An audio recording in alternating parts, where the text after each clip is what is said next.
తెలంగాణ రైతులకు కూడా చెప్తున్నా, మీరు ఈయనను తీసుకొచ్చి నెత్తిన పెట్టుకున్నందుకు, రూరల్ తెలంగాణ అంతా కూడా టీఆర్ఎస్ను బొందబెట్టి మీరు కాంగ్రెస్ను గెలిపించుకున్నందుకు మీకు ఈ శాస్తి తప్పదు. ఇంకా 3 ఏళ్ల దాకా మీకు నీళ్లు రావు. ఎలక్షన్ల దాకా దీన్ని కొనసాగిస్తారు. ఎందుకు చేపిస్తున్నారు? ఎలక్షన్ల దాకా కొనసాగిస్తారు. చెప్పించకపోతే ఏం చేస్తాం? వాళ్ళు చేసిన పనిని నేను గౌరవించాలన్నా? ఏ ప్రజల కోసం మనం కష్టపడ్డది? నా జీవితాన్ని ఎవరు తెచ్చిస్తాడు? 1200 మంది బలిదానాలు చేసుకున్నారు. ఈ రైతాంగానికి ఏమన్నా సోయి ఉన్నదా? వాడేదో 5000 ఎక్కువ ఇస్తారనగానే మంచిగా నీళ్ళు వచ్చేదాన్ని నాశనం చేసుకున్నారు కదా. సరే, ఇప్పుడు వాళ్ళ చేతిలో ఏం లేదు మార్చడం.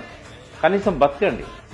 ఈ మేడిగడ్డ మీద ఆశపడో, కాళేశ్వరం మీద ఆశపడో నాట్లు వేసుకోకండి. 4 రోజులు మీకు నీళ్ళు రావు. కూలేశ్వరం అని సంబంధం లేకుండా 10th క్లాస్ రిజల్ట్స్కున్న కాళేశ్వరం సంబంధం ఏంది? బసవేశ్వరుని జయంతికున్న కాళేశ్వరానికి సంబంధం ఏమున్నది? మేడే సెలబ్రేషన్స్కి కాళేశ్వరానికి ఏం సంబంధం ఉన్నది? వాడేవాడు ఆవు కథ అని చెప్పినారు. ఆవు కథ చెప్పినట్టుగా వేదిక దొరికితే చాలు, మైక్ దొరికితే చాలు, కాళేశ్వరం కూలేశ్వరం ఇంత విషయం చెప్పేటోడు ఏం గౌరవం ఉంది నీకు? కాళేశ్వరం కేసీఆర్ సొంత ఆస్తి?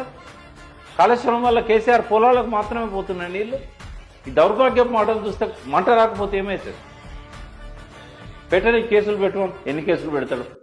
కానీ వారు ఒక మాట అన్నారు, గత ప్రభుత్వం చేసిన అప్పుల కారణంగా నెలకు 30,000 కోట్ల రూపాయల ఖర్చు అవుతుంది. అసలు నాకు లెక్కలు తెలుసా? నాకు నక్కలు కొట్టి పాస్ అయి ఉంటాడు 10th ఇంటర్.